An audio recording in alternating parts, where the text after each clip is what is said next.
Bom dia, nossos queridos amados e amigos irmãos, tudo bem? É um prazer imenso, mais um sábado estamos aqui na casa do Senhor nosso Deus, mais uma vez. Que maravilha, né? A gente passa a semana toda imaginando chegar nesse dia para a gente vir se encontrar com o Criador do Universo. E os nossos queridos que estão nos assistindo aí no YouTube, no Facebook, seja bem-vindo, que esse vídeo possa alcançar o máximo de pessoas possível. E eu gosto de um verso muito importante para mim, e acredito que seja para muitos dos nossos queridos também. Está escrito em 2 Pedro 3:9. Esse verso, muitas das vezes a gente pensa assim.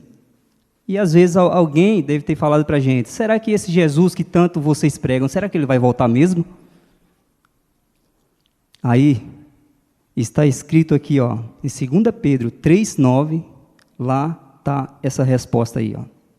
Pedro fala assim, ó, não retarda o Senhor a sua promessa, como alguns a julgam demorada, pelo contrário, ele está sendo longânimo para convosco, não querendo que nenhum pereça, mas que todos cheguem ao arrependimento.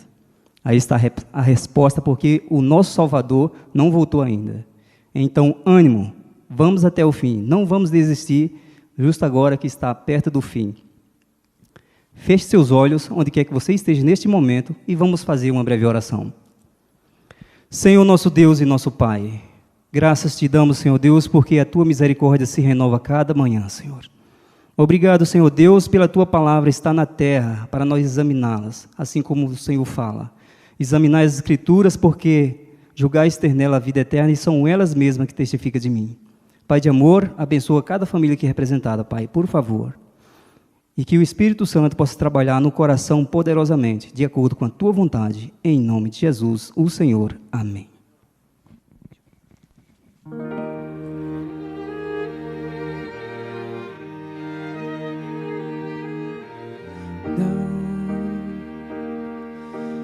Não é fruto da imaginação daqueles contos irreais. A mais bela história que existiu de alguém que ama e foi capaz de atravessar as nuvens, se desfazer das luzes, andar no mundo escuro, para que alguém como eu pudesse conhecer a alegria de viver e não apenas desejar, mas ter a chance de outra vez voltar a ver as cores que a vida tem e alcançar vitórias onde eu fracassei, retomar de onde eu caí, reconstruir tudo o que eu perdi. Saber que o desfecho da minha história encontra o recomeço sobre a glória, porque um dia numa cruz morreu por mim. No abismo me encontrou e o meu destino ele mudou. Não usou palavras e poder, mas com sangue a história escreveu. Só por esse gesto de amor, a nossa dor não é ponto final. A morte foi vencida, a culpa esquecida, seus braços estendidos, para que alguém como eu pudesse conhecer a alegria de viver e não apenas desejar, mas ter a chance de outra vez voltar a ver as cores que a vida tem e alcançar vitórias onde eu fracassei, retomar de onde eu caí, reconstruir tudo o que eu perdi.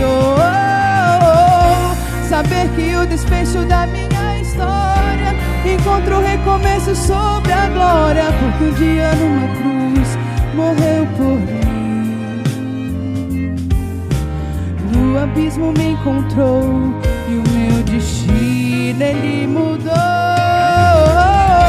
Voltar a ver as cores que a vida tem e alcançar vitórias onde eu fracassei, retomar de onde eu caí, reconstruir tudo que eu perdi.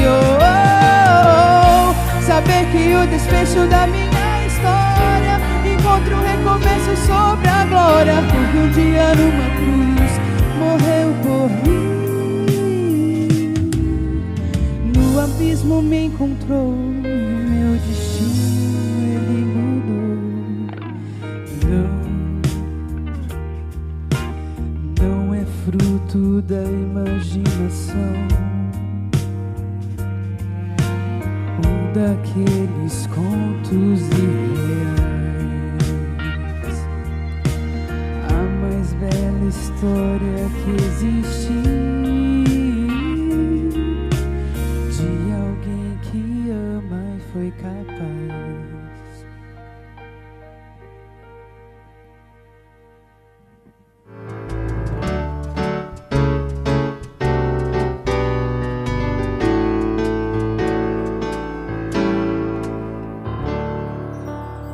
Bom dia, meninas.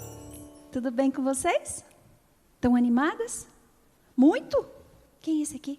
Seu amigo? É quem? Noguinho. É seu amigo? É? Muito bem. Tudo bem, crianças? Eu vim contar para vocês hoje uma história especial. E eu trouxe duas amiguinhas também. A Eloá e a Maia. Ai, gente, sabe o que aconteceu? Eu tô com uma coceira aqui no meu braço, não sei o que é. O que será? O que é? O que é? Uma joaninha. Uma joaninha? Nossa, é mesmo? Olha que pequenininha. É uma joaninha. Isso me lembrou uma história legal. Vocês querem escutar? Quer? Muito bem, então eu vou contar uma história.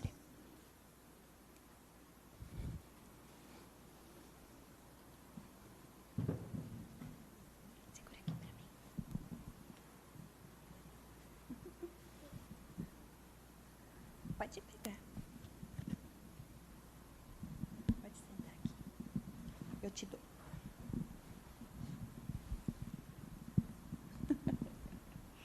Pronto. O que é isso aqui? Uma joaninha. É uma joaninha. Muito bem, uma joaninha. Olha só. Essa joaninha aqui e essa joaninha aqui são iguaizinhas, não são? Olha bem. Tá igualzinho ou não? Não tem pintinha. O quê? Não tem pintinha aqui. Essa aqui não tem pintinhas? Nossa, é verdade, essa tem muitas pintinhas. Por que será que essa aqui não tem? Olha só, vou contar a história para vocês dessas duas joaninhas. Elas gostam de morar no matinho, né? As joaninhas, não é? Na graminha. Sabe, existem dois tipos de joaninhas. Umas joaninhas que têm pintinhas e as joaninhas que não têm pintinhas. E sabe, essa joaninha aqui que tem pintinhas, ela voava o dia todo assim brincando no jardim e ela cantava assim: eu tenho pintinhas, você não tem pintinhas. Como será que essa joaninha aqui ficava? Triste. Por que você acha que ela ficava triste? Ai, ela se sentia tão triste. Sabe por quê? Porque a outra joaninha ficava tirando sarro dela. Ficava fazendo pouco dela. E, às vezes, essa joaninha aqui que tinha pintinhas falava assim: eu não quero brincar com você porque você não tem pintinhas e eu tenho pintinhas. Isso é bonito? Não é bonito. A gente deve fazer assim? Deve? Não. Não pode, né? Porque Jesus fez todos nós iguais. Nós somos todos filhinhos de Jesus. Jesus criou as joaninhas com pintinhas e criou as joaninhas sem pintinhas. Ele criou as crianças loirinhas e as crianças moreninhas, com o cabelo lisinho, com o cabelo enroladinho, igual o seu, assim, igual da Maia. Mas sabe, A Joaninha, que não tinha pintinhas, ficava todo dia triste. E uma noite, quando estava tudo escuro, todos os bichinhos já estavam dormindo, a Joaninha, que não tinha pintinhas, escutou um barulhinho. Tic, tic, tic, tic. De repente, o barulho começou a ficar mais forte. Tic, tic, tic. E muito forte. E quando ela olhou, ela viu que estava tendo um incêndio. Vocês sabem o que é um incêndio? Não? Estava pegando fogo no matinho. E o que ia acontecer com elas? Elas iam morrer. Então, a Joaninha, que não tinha pintinhas, saiu voando, voando, voando e fazendo assim, ó, acordando todos os outros bichinhos. Ela acordou o caracol, ela acordou a lagartinha, ela acordou a borboleta, ela acordou todos os bichinhos. E todos eles conseguiram fugir a tempo e o fogo não queimou ninguém. Então, a Joaninha, que tinha pintinhas, pensou assim, puxa, a minha amiguinha Joaninha, que não tem pintinhas, ela pode não ser tão bonita assim por fora, mas por dentro ela é muito linda. E assim também tem muitas pessoas que não são muito bonitas por fora, mas por dentro elas são muito lindas. Elas fazem coisas bondosas, elas amam os outros e ajudam as pessoas. Sabe, a Joaninha, que tinha pintinhas, ficou pensando assim, puxa vida, eu quero fazer alguma coisa para deixar a minha amiga sem pintinhas feliz. Então ela pensou, eu já sei, eu vou dar uma medalha para ela. Sabe o que é uma medalha? Sabe?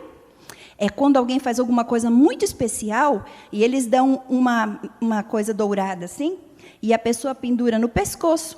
Mas a Joaninha não podia pendurar. Então a Joaninha, que tinha pintinhas, foi lá e foi colocando um monte de medalhas.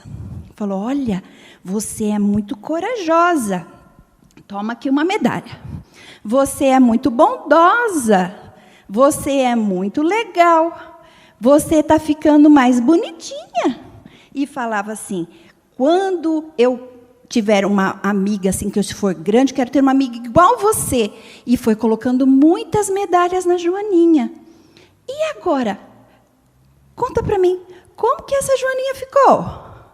Bonita. Ficou muito bonita. E agora ela também tinha um monte de... Pintinha. Ela ficou cheia de pintinhas. Mostra para as crianças, ó. Essa aqui já tinha as pintinhas e essa aqui com as medalhas ficou cheia de pintinhas. Sabe, crianças, aqui na Bíblia, Jesus deixou um verso para a gente. Ele diz assim, ó, fica no livro de São João, o capítulo 16. Ele diz assim, amem uns aos outros, assim como eu vos amei. Por isso nós devemos amar os nossos amiguinhos do mesmo jeito que Jesus nos ama. Porque Ele ama tanto a gente que Ele quer que o nosso amor transborde e seja para todas as pessoas. Tá bom? Essa semana, você pode ficar assim meio triste quando alguém falar para você assim, ah, não, você não sabe fazer isso porque você é muito pequeno. Ou você não sabe fazer isso porque você é muito desajeitado. Mas sabe, quando você ficar se sentindo assim, pense que Jesus ama você do mesmo jeito que Ele ama a todas as pessoas, tá bom? A gente nunca precisa ficar triste, porque Jesus está sempre ao nosso lado e Ele nos ama muito. Muito ou pouco? Muito. Muito ou pouco? Muito. Muito, tá bom? Então, um feliz sábado para vocês. E agora a gente vai ouvir a história, que a gente vai ouvir, que também é para as crianças, a história dos adultos. As crianças também têm que prestar atenção, tá bom?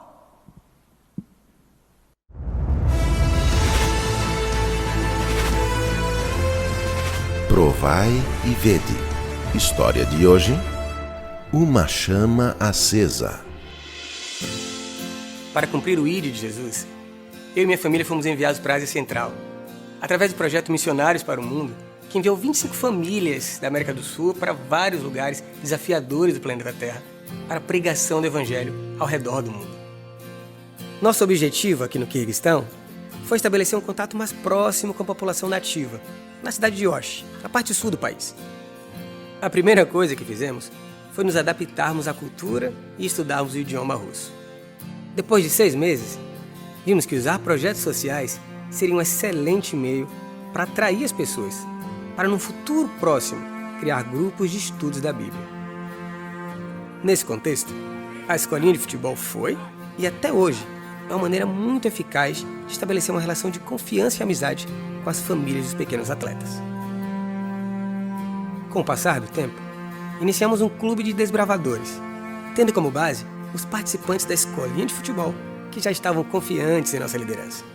Hoje, mais de 30 desbravadores se reúnem todos os domingos para desenvolver suas atividades. O estudo da Bíblia está sendo introduzido pouco a pouco, com a autorização dos pais. Por ser um país de forte tradição comunista e muçulmana, tudo precisa ser feito dentro das normas nas quais já vive a população. Abrir a palavra de Deus, por exemplo, exige o cumprimento de inúmeras regras. Para atingir os jovens e adultos, nós implantamos uma escola informal de inglês e espanhol, a partir da necessidade que a população tem de se desenvolver nesses 2 idiomas. Nosso objetivo principal era atrair alunos de outras escolas de idiomas tradicionais para o nosso clube de conversação, que chamávamos de Talking Club. Esse clube chegou a ter mais de 40 participantes, e isso nos animou a abrirmos o primeiro pequeno grupo do Quirguistão. Hoje, depois de 2 anos de funcionamento, esse pequeno grupo se mantém unido, louvando a Deus e adorando o Criador, sem restrições.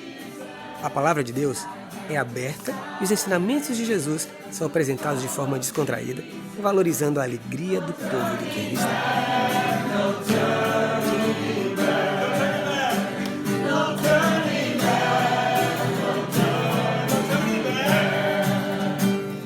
É uma alegria ver como o Evangelho tem alcançado as pessoas nos lugares mais distantes do planeta. Esse avanço da mensagem adventista, porém, só é possível porque você, querido irmão, tem contribuído através dos seus recursos financeiros para que a obra missionária seja pregada ao redor do mundo. As ofertas dos membros da Divisão Sul-Americana permitem que o projeto Missionários para o Mundo se estenda por mais 5 anos. Por isso agora eu convido você a fazer parte desse momento especial de adoração a Deus através dos dízimos e ofertas. Que Deus os abençoe. Provai e vede. Amém. Lembrando que hoje, sábado, das 15 às 17 horas, você pode trazer o seu dízimo aqui, que a equipe de tesouraria vai estar na igreja recebendo todos aqueles que quiserem entregar seus dízimos e ofertas. De outras formas que você pode fazer a devolução dos seus dízimos e entregar as suas ofertas é através do aplicativo da igreja, o SevenMe, ou depositando na conta da igreja. Oremos então pelas ofertas. Querido Jesus, muito obrigada, Senhor, pela bênção que é podermos ofertar para a Tua causa. Muito obrigada também porque podemos devolver os dízimos em gratidão a tudo que o Senhor tem feito por nós. Que o Senhor possa nos abençoar para que possamos ser bênção e que nossas ofertas possam refletir bênção na vida de outras pessoas também, para a pregação do Evangelho cada vez mais alcançar todas as pessoas do mundo. Esteja conosco em nome de Jesus. Amém. Amém. Um dia feliz para você. Um dia abençoado. Hoje nós estamos começando ali, nós já começamos sexta-feira, esses 3 dias jovens, né? E nós vamos continuar hoje. Nesse momento é o momento de louvar a Deus, de adorar a Deus, para que você faça da sua casa um ambiente de paz, de harmonia e principalmente de louvor. Então eu quero convidar você a cantar e louvar a Deus com todo o seu coração. Quero dizer para você que essa música, esse hino que nós vamos cantar, ela fala de um relacionamento verdadeiro. E qual é o princípio desse relacionamento?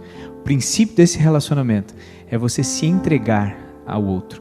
É você conseguir deixar um pouquinho de você mesmo de lado, para que o outro assuma um pouco dessa parte da sua vida. E Deus quer fazer isso. Deus quer fazer parte da sua história. Então eu queria que você cantasse. Quando você cantasse, você refletisse o quanto Deus está fazendo parte, o quanto você é dele, quanto ele te pertence, quanto que ele assume, quanto que ele te direciona, te guia. Vamos cantar? Que Deus te abençoe.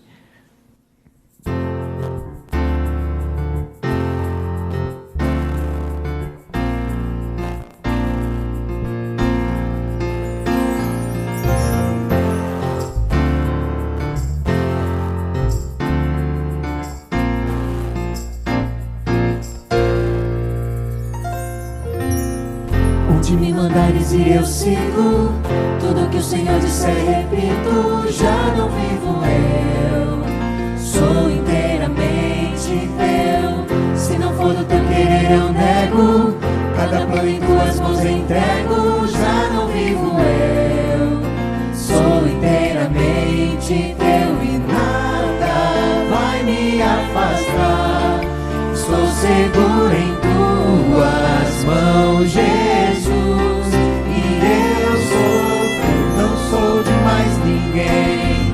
O teu amor me alcançou e devolveu o meu valor. Eu volto a dizer, sou teu, e pra sempre assim serei.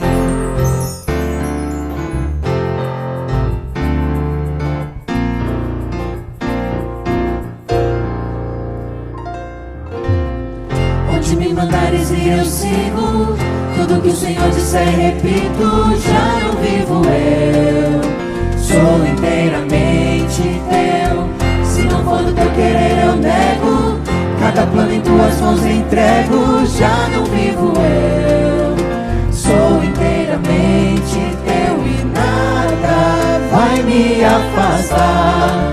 Estou seguro em tuas mãos, Jesus, e eu sou teu, não sou de mais ninguém. O teu amor me alcançou e devolveu o meu valor. Eu volto a dizer, sou teu, e pra sempre assim serei. Não sou de mais ninguém, o teu amor me alcançou e devolveu o meu valor. Eu volto a dizer, sou teu, e pra sempre assim serei.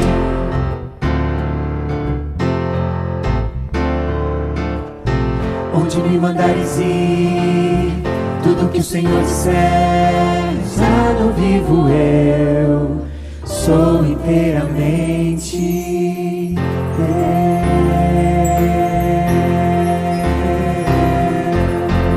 Amém. Que o nosso Senhor seja louvado, que Ele seja realmente o seu Deus e que dentro desse amor gostoso a gente consiga sentir a paz que excede o entendimento. Lá no livro de João, Jesus fala o seguinte: toma a sua cruz e me siga. E para quem que Ele fala isso? Aqueles que querem vir após mim. Eu quero dizer para você que o fator fundamental para que a gente experiencie esse relacionamento com Deus é você abnegar de si. Porque nós somos poderosos, fortes. Paulo disse que lutava contra ele. E eu sei que você luta. Eu luto, nós lutamos contra nós mesmos. Quando a gente consegue vencer essa batalha, sabe quando que é? Não é quando você se subjuga por si só, mas é quando você dá espaço para que a vontade de Deus seja vivida. Deus não quer tirar nada da sua vida, Ele quer acrescentar. E automaticamente você tem que dar espaço para Ele. Vamos cantar esse hino e que essa seja uma realidade para você que quer ser de Deus.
Prometi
Esse é o momento de você declarar a Jesus que Ele é seu e que você é dele. Fale para Ele. Não mais eu, é Jesus que vive em mim. Cristo vive em mim. Cristo vive em mim. Não mais eu, é Jesus quem vive em mim. Cristo vive em mim. Cristo vive em mim. Não mais eu, é Jesus que vive em mim. Cristo vive em mim. Cristo vive em mim. Não mais eu, é Jesus que vive em mim. Cristo vive em mim. Cristo vive em mim.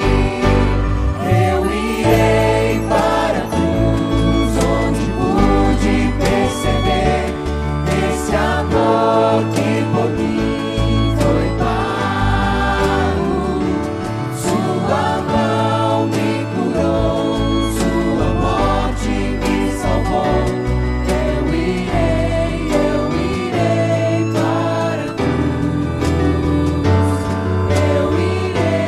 Eu irei para a cruz. Nós estamos aqui cantando e louvando a Deus. Nesse momento, dá uma vontade de chamar vocês todos para virem aqui.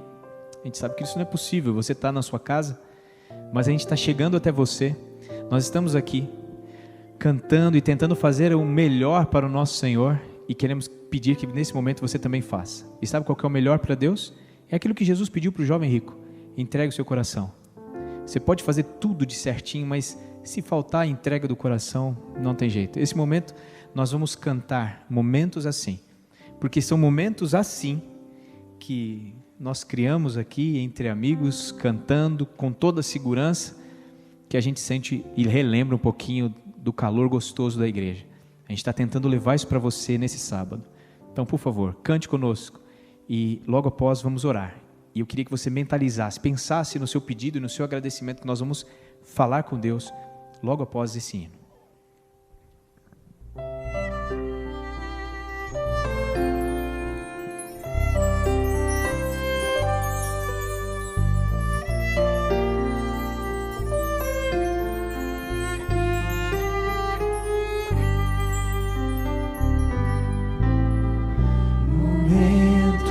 Momentos assim eu canto a canção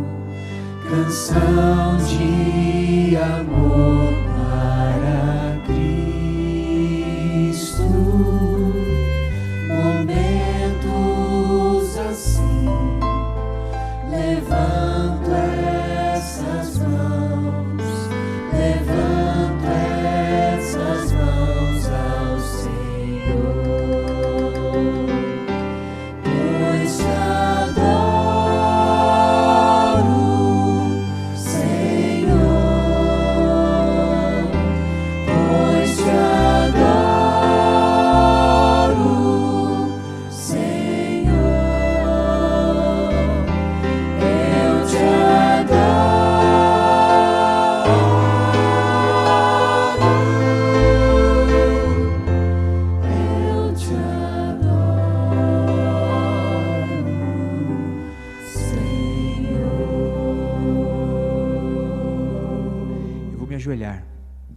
Eu vou me ajoelhar para falar com o nosso Senhor.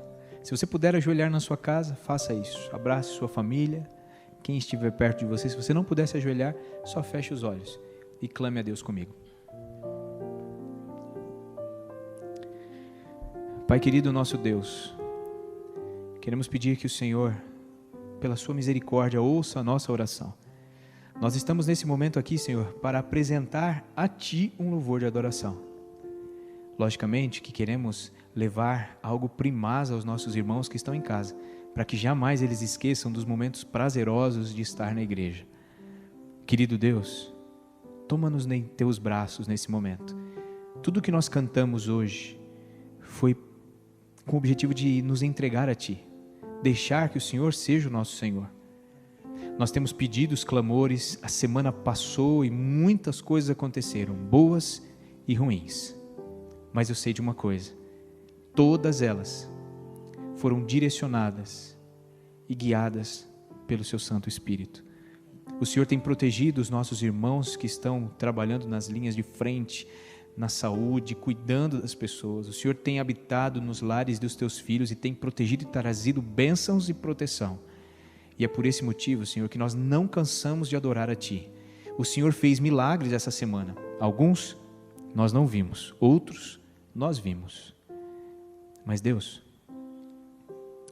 seja o que for que vier pela frente, se nós estivermos contigo, vamos ter fé e esperança. Eu sei que o Senhor em breve vai voltar a essa terra. Coisas estão acontecendo que nos mostram. Vamos nos manter firmes, porque esse mundo está passando e não temos mais nada com ele. O nosso coração é do Senhor. Abençoa, por favor, os teus filhos que estão agora ajoelhados em seus lares. Abençoa, Senhor, aqueles que não estão ajoelhados, mas estão com o coração entregue a Ti e estão orando conosco. E que a Sua paz seja sentida por eles e por nós nesse momento, em nome de Jesus. Amém. Pois te adoro, Senhor, pois te adoro, Senhor, eu te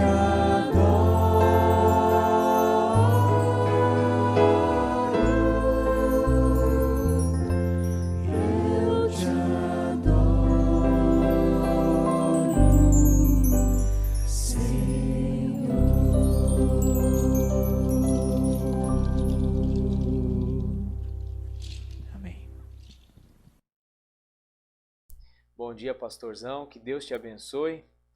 Espero que Deus mais uma vez te use. E no final da sua mensagem nós vamos ter aí uma surpresa que nós vivemos sábado passado, que foi o batismo de um casal amigo. E aí a gente vai passar o vídeo após o seu sermão. Então que Deus te abençoe e te use, pastor, mais uma vez. Bom sábado para todos vocês que estão assistindo aí na casa de vocês. Espero que estejam bem, em segurança. E como eu sempre digo, é um privilégio poder estar com vocês para a gente estudar um pouco da palavra de Deus. Ontem à noite, não sei quantos aqui estiveram já, mas nós conversamos um pouquinho sobre caminhos, né, ou questões importantes ao se estudar o texto bíblico, né, a serem consideradas. E hoje a gente vai estudar um texto, é um texto inclusive que eu mencionei ontem à noite, né, mas brevemente. E eu queria que a gente meditasse um pouco em cima desse texto, lendo-o calmamente, vendo seus detalhes e o que ele tem a nos ensinar, né? Então, eu convido você aí a abrir sua Bíblia no livro de 2 Reis, no capítulo 7. A história que a gente vai estudar um pouco agora está no livro de Reis, no capítulo 7. Enquanto vocês abrem o texto bíblico, a história, apesar de eu pedir para vocês abrirem no capítulo 7, ela começa no fim do capítulo 6, né? É importante a gente contextualizar aqui o que está acontecendo. Ela começa a partir do versículo 24 do capítulo 6, e no 24 em diante, nós lemos a seguinte situação que Israel, especificamente Samaria, né? Samaria, para quem não lembra, era a capital lá do Reino do Norte, estava vivendo. Então, a situação era essa. Eu vou começar lendo o 6:24, e daí depois a gente vai ler o 7, em alguns trechos do 7. Depois disso, Ben-Hadad, rei da Síria, ajuntou todo o seu exército, foi e sitiou a cidade de Samaria. Houve grande fome em Samaria. Eis que a sitiaram a ponto de se vender a cabeça de um jumento por 80 moedas de prata e um pouco de esterco de pomba por 5 moedas de prata. Quando o rei de Israel vinha passando, andando sobre a muralha, uma mulher gritou: Ajude-me, ó rei, meu senhor. Ele respondeu: Se o Senhor Deus não ajudar você, com que poderei eu ajudá-la? Com a eira ou com o lagar? E o rei acrescentou: Qual é o seu problema? Ela respondeu: Esta mulher me disse: Dê o seu filho para que hoje o comamos e amanhã comeremos o meu. Assim, cozinhamos o meu filho e o comemos. Mas no outro dia, quando eu disse a ela: Dê o seu filho para que o comamos, ela o escondeu. Ao ouvir as palavras da mulher, o rei rasgou as suas roupas e, como ele estava andando sobre a muralha, o povo olhou e viu que, por baixo sobre a pele, o rei estava usando pano de saco. Então, essa é a situação inicial, né? Essa é a situação que dá o contexto literário aqui para o texto que eu quero ler com vocês e estudar e meditar um pouco. A Síria cercava a capital de Samaria e, obviamente, vocês podem ver que a cidade de Samaria estava numa situação extrema de fome, né? Aqui tem umas descrições até um pouco bizarras, né? Porque é dito que a cabeça de um jumento era vendida por muito dinheiro. Além disso, se comprava esterco de animal por uma quantia muito grande. E o ápice, né, dessa terrível situação, que era essa situação dessas duas mães que combinaram fizeram esse combinado terrível de comer os filhos, né? E uma delas escondeu. O rei vê aquilo tudo e fica revoltado, né? Fica indignado, fica angustiado. E ele coloca roupas de luto e fica incomodadíssimo. Na sequência, no capítulo 6, a gente lê que a conclusão do rei para toda essa questão era a seguinte: a culpa é do profeta Eliseu, né? Então, curiosamente, a culpa recai sobre o profeta, e daí ele fala assim: olha, Deus me castigue, esse é o versículo 31, se até o final do dia Eliseu ainda estiver com a cabeça sobre os ombros. Então ele promete aniquilar, acabar com Eliseu, e aí ele manda oficiais e soldados à casa de Eliseu para que cumprissem com essa promessa que ele faz. Porque na cabeça do rei, a culpa disso tudo era de Eliseu. Por que o rei culpa Eliseu? E é bem interessante a gente fazer esse parênteses, porque existe um fenômeno em relação ao profetismo dentro de Israel que é muito singular. Qual é ele? Existem vários profetas e vários videntes, etc., nos povos vizinhos de Israel. Só que há uma coisa distinta dos profetas de Israel. É o quê? Enquanto os profetas dos outros povos normalmente só apresentavam palavras contra os povos vizinhos e falavam palavras positivas e benéficas ao próprio povo, os profetas de Israel, eles não estavam preocupados com essa questão de agradar o rei, né? Quando o profeta se preocupava com isso, a gente vê no texto bíblico que ele estava fazendo errado. A preocupação dele deveria ser boca de Deus, né? Falar o que Deus gostaria que ele falasse, falar o que Deus determina que ele falasse. Então, os profetas, muitas vezes, e eu até ouso dizer, na maioria das vezes, apresentavam palavras contra o próprio povo, contra o próprio reino, palavras que convidavam o povo a meditar, a mudar, a se arrepender e ter um outro caminho, uma outra direção a ser tomada. E aqui é por isso que o rei, obviamente, culpa Eliseu. Eliseu nunca tem palavras boas para aquele rei, e o rei, numa situação de fome extrema, etc., ele fala: isso daqui é culpa do profeta Eliseu, isso é culpa dele, e decide matá-lo. Os oficiais chegam na casa de Eliseu, e aí, se você continuar a leitura, Eliseu vira para eles e fala assim, versículo 33. 32. Eliseu estava sentado juntamente com os anciãos, e o rei enviou um homem à sua frente. Mas antes que o mensageiro chegasse, Eliseu disse aos anciãos: vocês estão vendo como aquele filho de um assassino mandou alguém para cortar minha cabeça? Quando o mensageiro vier, fechem a porta e empurrem-no com ela. Não é fato que logo depois dele se ouvirá o barulho dos passos do seu senhor. Então, enquanto Eliseu ainda falava com ele, chegou o rei, que disse: eis que este mal vem do Senhor. Que mais poderia eu esperar do Senhor? Então Eliseu disse: ouçam a palavra do Senhor.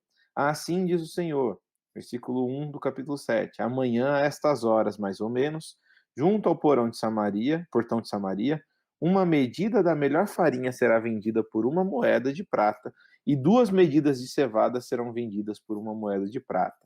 Então, os oficiais do rei chegam à casa de Eliseu, e o rei deixa claro que, na verdade, o questionamento dele não era especificamente ao profeta, mas era a Deus, né? O rei está falando assim, a culpa é de Deus disso tudo que está acontecendo. E você, como representante de Deus, também é culpado por isso. Porque você bem que poderia falar com esse Deus e mudar essa situação, mas não, você não muda. E lembrando, né?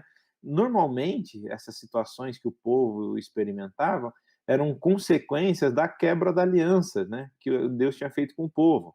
Então, na verdade, a culpa não é de Deus, a culpa não é do profeta, a culpa é do próprio povo, que se desviou dos caminhos de Deus. E, obviamente, né, a religião não funciona numa dinâmica de causa e efeito, né? Não é porque hoje eu sou fiel que vai acontecer coisa boa comigo, não é porque eu sou infiel que vai acontecer coisa ruim, não é porque eu dou o dízimo que só vai ter bênção, não é porque eu não dou o dízimo que só vai ter desgraça. Temos vários livros na Bíblia que mostram que não é essa dinâmica, mas numa relação de aliança que Deus faz com Israel, existe essa dinâmica entre Deus e Israel para um propósito específico, o propósito de fazer de Israel uma nação, dos povos virem aprender com o povo de Israel, e aqui a gente vê claramente um povo, né, ou uma região da população de Israel indo contra essa vontade, né, e o rei culpa a Deus, culpa o profeta, mas na verdade ele é o culpado, principalmente como líder daquela nação que está se desviando de Deus. Mas o profeta, mesmo nessa situação, ele fala assim, você está revoltado com isso? Mas eu te digo uma coisa, amanhã, nesse mesmo horário, nos portões da cidade, vai estar sendo vendido, eu estou parafraseando, obviamente, comida a preço de banana. Vai estar sendo vendido comida barata. A última coisa que a gente leu até então era que cabeça de jumento e esterco de pomba era vendido muito caro. Imagina, no outro dia, de repente, do nada, é justamente assim, no outro dia, então um dia está sendo vendido cabeça de jumento muito cara, no outro dia vai estar sendo vendido farinha e outros ingredientes importantes para a alimentação, um preço bem barato.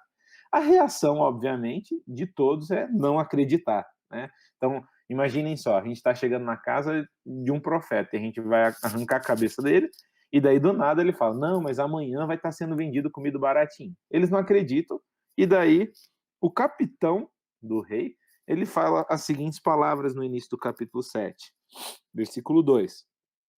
Mesmo que o Senhor Deus fizesse janelas no céu, será que isso poderia acontecer? O capitão do rei, ele questiona a palavra do profeta. O capitão do rei questiona a Deus. Ele fala, mesmo que Deus abrisse janelas no céu, isso poderia acontecer? E Eliseu responde, eis que você verá isso com seus próprios olhos, mas não comerá disso. E a gente acaba aqui, se a gente fosse pensar nessa história, nos padrões assim de uma narrativa, de um filme ou de uma peça, o primeiro ato, que é o quê? Um primeiro ato com várias ramificações, né? Mas o rei andando nos muros, ele vê aquela desgraça do povo, passando fome, vai até a casa de Eliseu, Eliseu fala, amanhã vai estar sendo vendida comida baratinha, ninguém acredita e etc. E acaba com essa expectativa. Será que amanhã vai estar sendo vendida comida? Vai estar sendo vendido comida barata aqui nos portões da cidade? E a nossa cena acaba e nós vamos para uma outra cena. Não estamos mais nos portões da cidade, que está passando fome, não estamos mais agora na casa do profeta Eliseu, ou onde Eliseu estava sentado junto com os anciãos. A gente vai para um outro lugar. O texto nos leva para fora da cidade. E a posição desses novos personagens, essas novas pessoas que aparecem na história, é uma posição de entre. Como assim entre? Eles são aqueles que não estão nem dentro da cidade e nem no acampamento sírio. Eles estão entre. Eles não têm uma identidade. Eles não têm um lugar específico. Eles estão entre dois lugares. Quem são eles? Começa o versículo 3 da seguinte maneira. 4 homens leprosos estavam à entrada do portão da cidade. Eles disseram uns aos outros: para que vamos ficar aqui sentados até morrer? Se decidimos entrar na cidade, há fome na cidade e morreremos lá. Se ficarmos sentados aqui, também morreremos.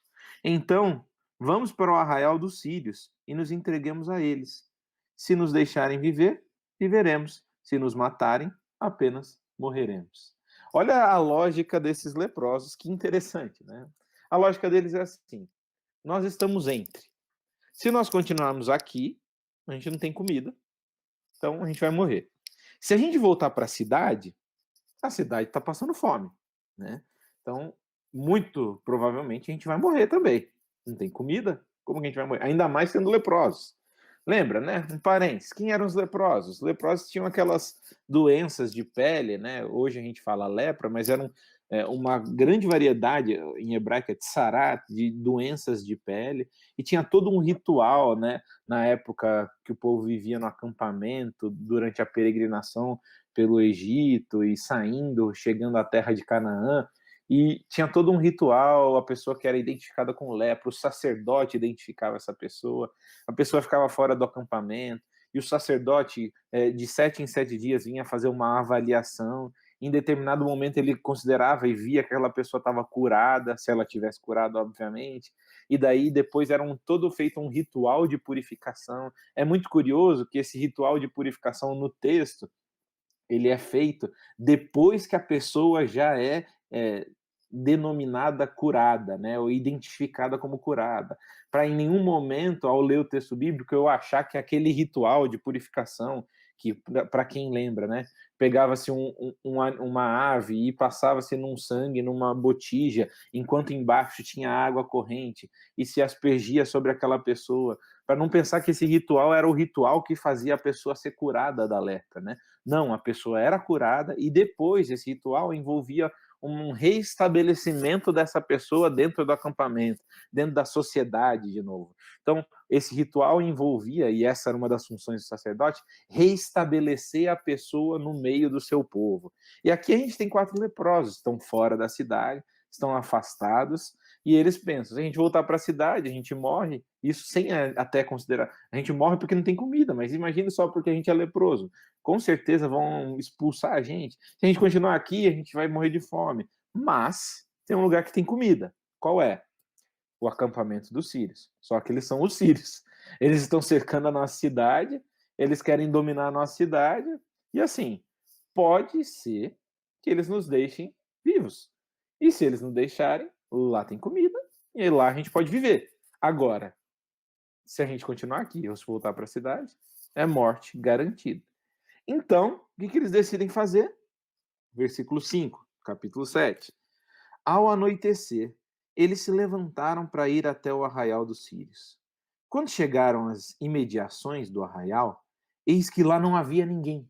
Olha lá. Então os leprosos vêm, imagina essa cena, né? E aqui eu acho muito importante o papel da imaginação, né? O nosso envolvimento com a história. Você imagina os 4 leprosos morrendo de medo, chegando no arraial do exército sírio, e daí você imagina, né? Eles tinham que chegar de um jeito que não parecesse que eles eram espiões, mas ao mesmo tempo eles não podiam chegar descaradamente. Então, como chegar? Só que eles chegam, e o texto diz, no versículo 5, não havia ninguém. Só que assim, não é que não havia ninguém, não tinha acampamento. O acampamento estava todo lá, todos os bens, todos os alimentos, mas nenhuma pessoa. E o versículo 6 diz, porque o Senhor tinha feito com que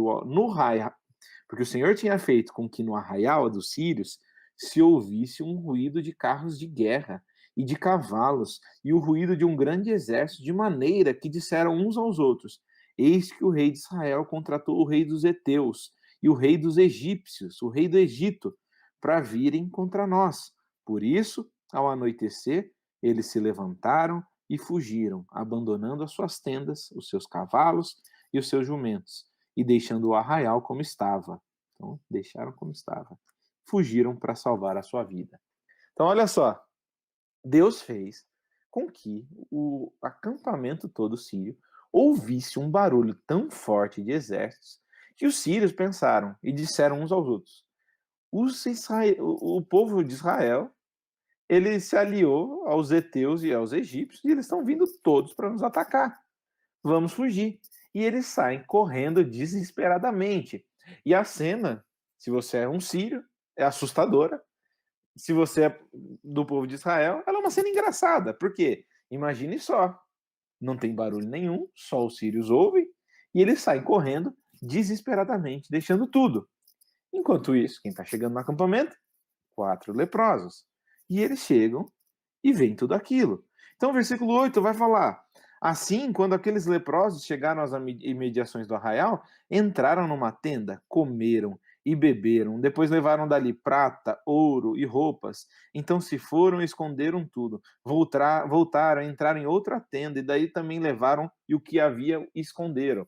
Então, essa é uma outra cena que eu também gosto de imaginar bastante, né? Se fosse feito um filme ou alguma coisa, né? Com os desdobramentos imaginativos disso. Imagina essa cena, né?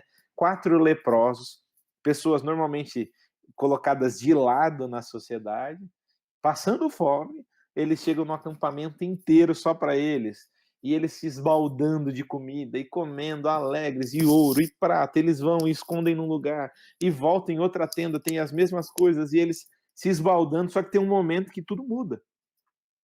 No versículo 9, eles se viram e dizem uns aos outros: não é certo o que estamos fazendo. Este dia, presta atenção, é um dia de boas novas, e nós nos calamos. Pausa. As boas novas não envolvem silêncio. Boas novas não estão relacionadas a silêncio. Boas novas devem ser espalhadas, as boas novas. As boas novas devem ser ditas, devem ser faladas, não escondidas. E eles continuam: se esperarmos até a luz da manhã, seremos tidos por culpados. Vamos agora mesmo anunciar isso no Palácio Real. Assim eles foram e gritaram para os porteiros da cidade, anunciando o seguinte: fomos ao arraial dos sírios e lá não vimos nem ouvimos ninguém. Encontramos apenas os cavalos e os jumentos amarrados, e as tendas como estavam. Então os porteiros gritaram e fizeram anunciar a notícia no interior do Palácio Real. O rei se levantou à noite e disse aos seus servos: deixem que eu explique a vocês o que os sírios nos fizeram. Eles sabem que nós estamos famintos. Por isso saíram do arraial e se esconderam no campo, pensando assim: quando eles saírem da cidade, nós os apanharemos vivos e entraremos na cidade. Então, eles ouvem a mensagem dos 4 leprosos, lá o pessoal dentro da cidade de Samaria, e falam assim: até parece, né? Imaginem só, tanto tempo de cerco, nós já estamos com fome, não temos o que comer, e do nada, os 4 leprosos chegam e falam assim: tem comida e o acampamento está vazio. Com certeza, o exército está escondido no meio do mato, e ao chegarmos lá, eles vão acabar com a gente. É óbvio que isso é mentira. É claro que é mentira. E, como a gente vê no texto, os leprosos insistem, até que alguns dos de Samaria vão conferir aquilo, e eles veem que, de fato, aquilo era verdade. E no versículo 16 a gente tem um desfecho dessa história, que diz assim: que o povo saiu e saqueou o arraial dos sírios. E assim, olha lá, uma medida da melhor farinha era vendida por 1 moeda de prata, exatamente como o profeta tinha dito. E 2 medidas de cevada por 1 moeda de prata, segundo a palavra do Senhor. E o capitão? O capitão em cujo braço, versículo 17, o rei tinha se apoiado, foi encarregado pelo rei de guardar o portão da cidade. Mas o povo o atropelou junto ao portão, e ele morreu, como o homem de Deus tinha dito que o rei foi falar, quando o rei foi falar com ele. Assim se cumpriu o que o homem de Deus tinha falado ao rei. E repete-se o que ele tinha falado. Exatamente o que o profeta tinha dito se cumpre. O profeta carrega a palavra de Deus. Mas essa história tem alguns detalhes, e eu queria mencionar um ponto, um viés específico, que eu acho muito interessante, muito curioso. É o seguinte: e é importante a gente, na medida do possível, conhecer a língua original, ir atrás, estudar o texto aprofundadamente, ler e reler e etc. 2 palavras são palavras marcantes aqui do texto. Uma delas é a palavra leprosos. Em hebraico, leprosos tem esse som. Então, só uma pausa. Quando a gente fala em poesia no português, se eu perguntasse para vocês, qual que é a característica das características mais importantes da poesia na língua portuguesa? Eu acho que a maioria lembra logo de cara de rima, né? Então, batatinha quando nasce, esparrama pelo chão, lá, põe a mão no coração. Então, é rima, né? Em hebraico, tanto a poesia como a narrativa não tem essa característica primária. Agora, existe sim uma característica bem marcante, tanto na poesia como na narrativa no hebraico, que é o jogo de palavras. E o jogo de palavras envolve o som das palavras. Então, às vezes, palavras com um som parecido são usadas para que você crie um elo e reflita sobre esse elo. Isso é muito interessante. Por quê? Como eu falei no início, a palavra leprosos, em hebraico, tem esse som. E daí eu quero que você pense e me diga, né? Obviamente não tem como me responder, não consigo ver a resposta de vocês, mas pense, né, sobre isso. Olha como é o som de leprosos em hebraico. Metzoraim. Então, leprosos, Metzoraim. Ok. Esses 4 leprosos estão entre, etc., tudo que eu já falei. Só que daí eles chegam no acampamento sírio, e os sírios ouvem um ruído estrondoso, e uma das coisas que eles pensam é o seguinte: poxa, eu acho que o povo de Israel, eu acho que o pessoal de Samaria se aliou aos heteus e ao rei do Egito. E eles estão vindo invadir o nosso acampamento. E olha só, vou repetir leprosos. Leprosos em hebraico, Metzoraim. Agora, ouça o som da palavra Egito em hebraico e me diga se não é parecido. Ó, leprosos, Metzoraim, Egito, Mitzraim. É muito parecido. Agora, o que esse som parecido começa a me indicar? E olha o joguinho de palavras que o texto traz e enriquece a nossa interpretação do texto. Os sírios no acampamento ouvem um barulho e pensam: poxa, eu acho que o pessoal de Samaria, o rei de Samaria, eles se aliaram ao rei de Mitzraim, o rei do Egito. Só que, na verdade, a história está contando. E os sírios não sabem que, na verdade, não é Mitzraim, o Egito, que está chegando junto com Israel. Quem está chegando são 4 Metzoraim. E aqui a comicidade, né, o humor da história cresce de uma maneira exponencial. Por quê? A gente imagina os sírios fugindo, pensando num exército gigantesco, mas quem está chegando são 4 leprosos morrendo de medo do que pode estar acontecendo. E aqui a gente vê essa ironia curiosa do texto. Mas tem um outro jogo de palavras muito curioso, e é com esse jogo de palavras que eu quero começar a partir para a nossa conclusão do estudo de hoje. Esse outro jogo de palavras envolve a palavra 4. Então, a palavra 4 é a palavra em hebraico arbá. Se fosse um plural, né, de arbá, o som poderia ser arbot, né, esse som ot no final. Então, arbá é 4. 4. Então, a gente ouve no texto sobre 4 leprosos. Agora, sabe uma palavra que tem um som muito parecido com arbá? É arbá. Você percebeu alguma diferença? Basicamente não existe. E que outra palavra é essa? É a palavra para janela. Então, olha só. Lembra lá que o capitão do rei fala assim: nem se Deus abrisse, nem que fosse abertas as janelas do céu, aconteceria esse milagre de ser vendida comida barata, profeta Eliseu. Nem que as janelas, a janela, a arbá, fosse aberta, aconteceria esse milagre. E na sequência, a gente ouve de arbá, 4 leprosos. O que o texto está querendo também mostrar para a gente através desse jogo de palavras? Quem são ou quem é a janela do céu que Deus abre para trazer boas novas, para trazer bênção para a cidade de Samaria? 4 leprosos. 4 leprosos. Arbá, janela, arbá, 4. Eles são as janelas do céu. Eles são o impossível, né? Nem que acontecesse o impossível, haveria comida aqui no portão da cidade, diz o capitão. Mas a palavra do profeta se cumpre, porque ela não é a palavra do profeta, ela é a palavra de Deus. E o instrumento que Deus usa para trazer as boas novas, e isso é muito importante, são 4 leprosos. A gente poderia tirar várias conclusões desse jogo de palavra final que eu gostaria de destacar. Mas um deles que eu acho bem interessante é o seguinte. Não sei se vocês sentem isso, ou se vocês até pensam isso, né? Mas, ou percebem, às vezes eu sinto que a nossa religião é muito exclusivista. Nós agimos como se nós fôssemos donos da verdade. Sendo que na Bíblia, a verdade não é nenhum conceito. Antes de mais nada, a verdade é uma pessoa. E não faz sentido eu dizer que eu sou dono dessa pessoa, né? Nós agimos de maneira exclusivista, considerando o outro, o de fora, como um leproso.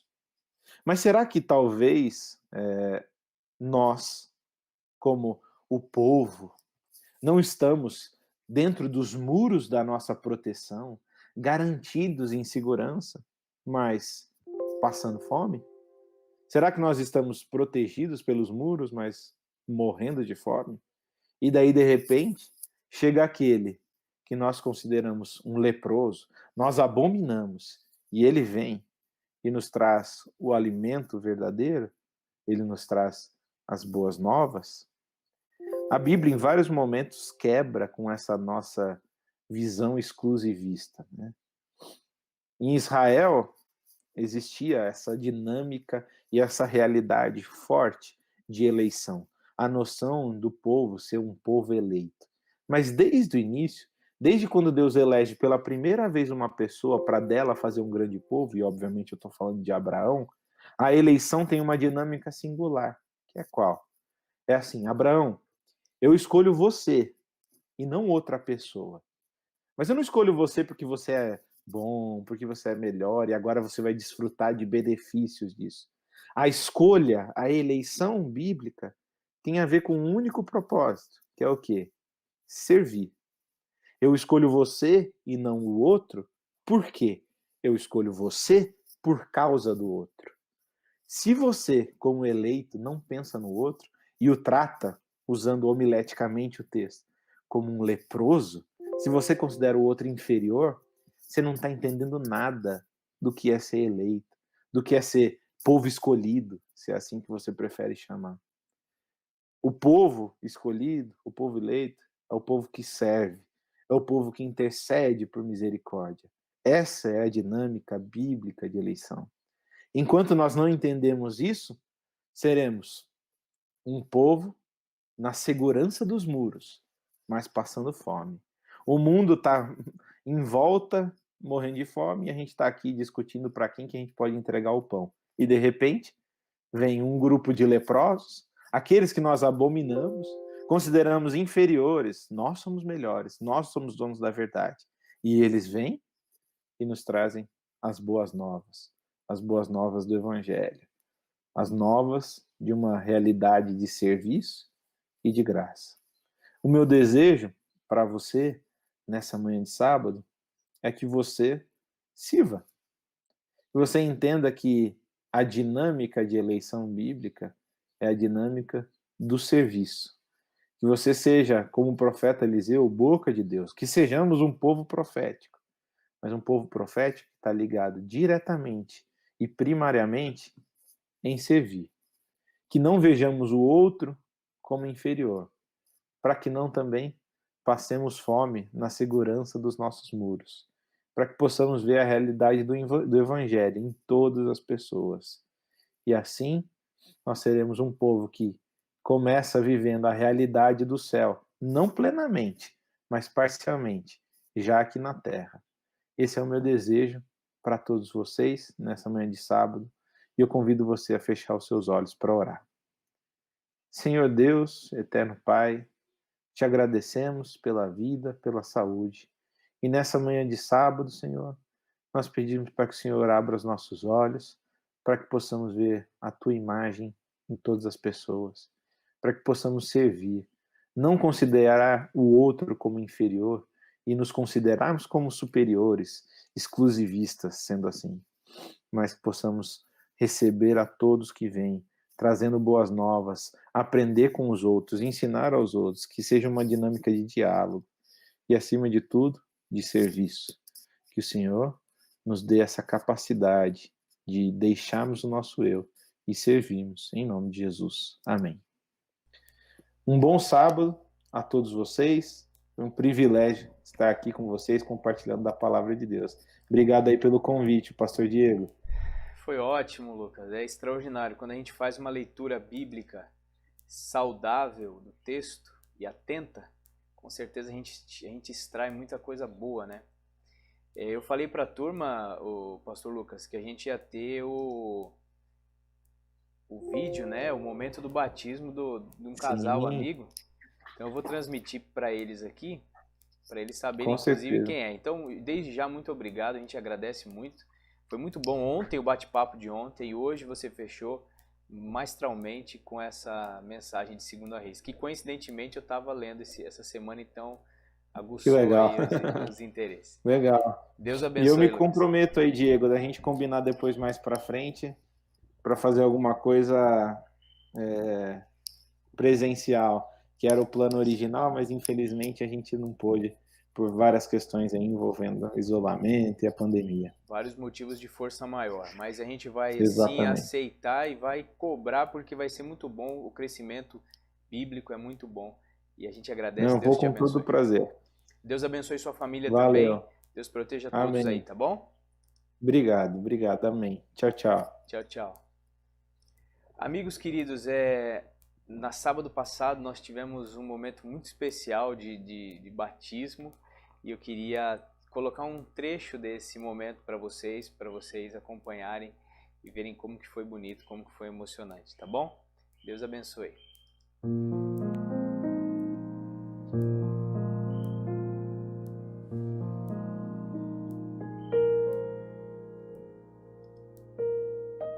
O apóstolo Paulo diz assim no Romanos 6, ele diz que quando nós somos mergulhados na água, nós somos sepultados com Cristo, morremos para uma velha vida, e então ressuscitamos para uma nova vida, assim como Cristo ressurgiu dos mortos também. E vocês dois estão de parabéns, né? Comecem nesse sábado. E nós vamos, neste momento, proceder então à cerimônia, como Jesus Cristo ensinou.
Amém.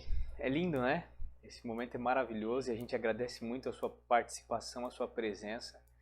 Deus te abençoe. Que a paz do nosso Senhor esteja com você. Um forte abraço.